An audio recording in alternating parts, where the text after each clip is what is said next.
যারা ফ্যাসিবাদ বিরোধী আন্দোলনে অগ্রণী ভূমিকা রেখেছে বিএনপি চেয়ারপারসন খালেদা জিয়া সহ তাদের আসনে ছাড় দেয়া হবে বলে মন্তব্য করেছেন জাতীয় নাগরিক পার্টির আহ্বায়ক নাহিদ ইসলাম।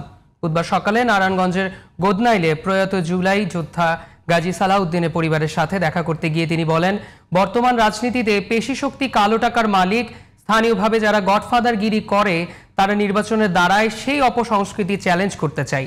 যারা খেটে খাওয়া মানুষ, সাধারণ মানুষের পাশে থাকে এমন ব্যক্তিকে আমরা জাতীয় সংসদে জনপ্রতিনিধি হিসেবে দেখতে চাই। এ সময় উপস্থিত ছিলেন জাতীয় নাগরিক পার্টির কেন্দ্রীয় নেতা আল আমিন, আহমেদুর রহমান তনু সহ আরো অনেকে।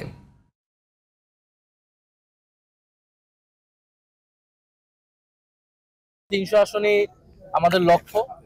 তবে যারা ফ্যাসিবাদ বিরোধী এবং গণতন্ত্র প্রতিষ্ঠার লড়াইয়ে অগ্রণী ভূমিকা পালন করেছেন, সেটা খালেদা জিয়ার কথা আমাদের নাসিরউদ্দিন পাটোয়ারি বলেছেন। ওনাদের বিষয়ে আমরা ওনাদের সম্মানে হয়তো আমরা সেসব জায়গায় আমরা প্রার্থী দিব না, বাট এছাড়া আমাদের সর্বাধিক আসনে আমরা আমাদের প্রার্থী শাপলা কলির জন্য আমরা প্রার্থী দিব এবং বাংলাদেশের মানুষের কাছে আমরা সেই আহ্বান জানিয়েছি। এবার বাংলাদেশের ইতিহাসে নির্বাচনী যে সংস্কৃতি, যে আমরা দেখি যাদের টাকা আছে, যারা এলাকায় গডফাদারগিরি করে, তারাই নির্বাচনের দ্বারা আমরা সেই সংস্কৃতিকে এবার চ্যালেঞ্জ করতে চাই।